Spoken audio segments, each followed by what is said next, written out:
ಹೇಳೋದು ನಿಜ.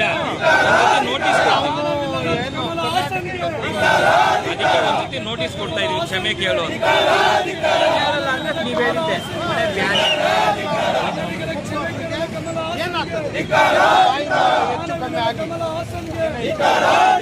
ದೊಡ್ಡದಾನೆ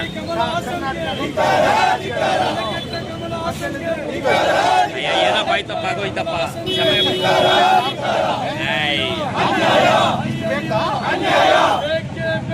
ದೊಡ್ಡ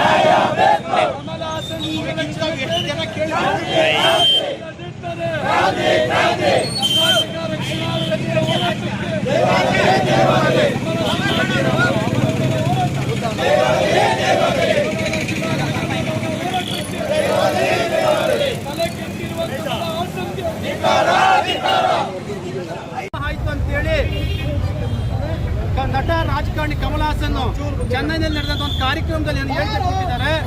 ಆ ಹೇಳಿಕೆಯ ವಿರುದ್ಧವಾಗಿ ಟಿ ನಾರಾಯಣಗೌಡರು ಒಂದು ಹೇಳಿಕೆಯನ್ನು ಕೊಟ್ಟು ಇಡೀ ರಾಜ್ಯಾದ್ಯಂತ ಕನ್ನಡಿಗರು ಮತ್ತು ರಾಜಕಾರಣಿಗಳು ಸೇರಿದಂತೆ ವಿರೋಧ ವ್ಯಕ್ತಪಡಿಸಿದ್ರು ಸಹ ನಟ ಕಮಲ್ ಹಾಸನ್ ಹೇಳ್ತಾರೆ, ನಾನು ಹೇಳಿಕೆ ನೀಡಿರ್ತಕ್ಕಂಥ ಹೇಳಿಕೆಗೆ ಬದಲಾಗಿದ್ದೀನಿ ಅಂತೇಳಿ.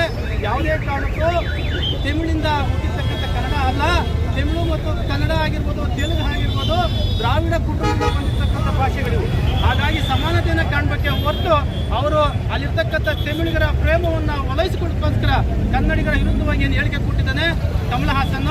ಅವರು ಕನ್ನಡಿಗರನ್ನೇನು ಕ್ಷಮೆ ಕೇಳದೇ ಇದ್ರೆ ಏನು ನಾಳೆ ಕಾರ್ಯಗಳು ಅವರು ಚಲನಚಿತ್ರ ಬಿಡುಗಡೆ ಆಗ್ತಾ ಇದೆ. 5ನೇ ತಾರೀಕು ಚಲನಚಿತ್ರ ನೆಗ್ ಲೈಫ್ ಅಂತ ಹೇಳಿ ಬಿಡುಗಡೆ ಆಗ್ತಾ ಇದ್ದಾರೆ. ಆ ಚಲನಚಿತ್ರವನ್ನು ಯಾವುದೇ ಕಾರಣಕ್ಕೂ ನಾವು ಪ್ರದರ್ಶನ ಮಾಡಲಿಕ್ಕೆ ಬಿಡೋದಿಲ್ಲ. ಈಗಾಗಲೇ ನಾರಾಯಣಗೌಡರು ಎಚ್ಚರಿಕೆಯನ್ನು ಕೊಟ್ಟಿದ್ದಾರೆ. ವಿತರಕರು ಏನಾದರೂ ಒಂದು ವೇಳೆ ಅವರೇನೋ ಪ್ರದರ್ಶನ ಮಾಡಿದರೆ ನಾವು ಚಲನಚಿತ್ರ ಮಂದಿರ ನುಗ್ಗಿ ನಾವು ಹೊಡಿತಕ್ಕಂಥ ಕೆಲಸವನ್ನು ಕರ್ನಾಟಕ ರಕ್ಷಣಾ ವೇದಿಕೆ ಮಾಡ್ತದೆ ಅಂತೇಳಿ ಇವತ್ತು ಎಚ್ಚರಿಕೆಯನ್ನು ಕೊಡ್ತಾ ಇವತ್ತೇನು ಹೋರಾಟ ಮಾಡ್ತಾ ಇದ್ದೀವಿ, ಇದು ಶಾಂತಿಯುತವಾಗಿ ಪ್ರಾರಂಭವಾದಂಥ ಹೋರಾಟ. ಯಾವುದೇ ಕಾರಣಕ್ಕೂ ಯಾರೂ ಸಹ ಈ ಥರ ಆಗಿಂದ ಹಾಗೆ ಭಾಷೆಗಳ ಬಗ್ಗೆ ಮಾತಾಡ್ತಕ್ಕಂಥದ್ದಲ್ಲ. ಕೆಲವರು ಯಾರು ಹೇಳ್ತಾ ಇದ್ರು ಸಂಸ್ಕೃತದಿಂದ ಹುಟ್ಟಿರ್ತಕ್ಕಂಥ ಕನ್ನಡ ಭಾಷೆ, ಯಾವುದೇ ಕಾರಣಕ್ಕೂ ಸಂಸ್ಕೃತದಿಂದ ಹುಟ್ಟಿರ್ತಕ್ಕಂಥ ಭಾಷೆ ಅಲ್ಲ. ಅದು ದ್ರಾವಿಡ ಕುಟುಂಬದಿಂದ ಬಂದಿರತಕ್ಕಂಥ ನಮ್ಮ ಕನ್ನಡ, ತಮಿಳು, ತೆಲುಗು. ಹಾಗಾಗಿ ನಮ್ಮ ಹಲ್ಮಡಿ ಶಾಸನ ಕೂಡ ಹೇಳುತ್ತೆ ಕನ್ನಡಕ್ಕಿರ್ತಕ್ಕಂಥ ಇತಿಹಾಸ.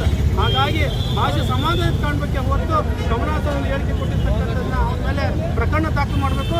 ಅವನು ಈ ಕೂಡಲೇ ಕನ್ನಡಿಗರನ್ನ ಕ್ಷಮೆ ಕೇಳದ ಹೋದೆ ಕರ್ನಾಟಕ ರಕ್ಷಣಾ ವೇದಿಕೆ ಯಾವುದೇ ಕಾರಣಕ್ಕೂ ಆ ಚಲನಚಿತ್ರ ಬಿಡುಗಡೆಗೆ ಅವಕಾಶ ಕೊಡೋದಿಲ್ಲ ಅಂತೇಳಿ ಈ ಸಂದರ್ಭ ಹೇಳಿಕೆ ಕರ್ನಾಟಕ ರಕ್ಷಣಾ ವೇದಿಕೆ ಹೋರಾಟಕ್ಕೆ, ಕರ್ನಾಟಕ ರಕ್ಷಣಾ ವೇದಿಕೆ ಹೋರಾಟ.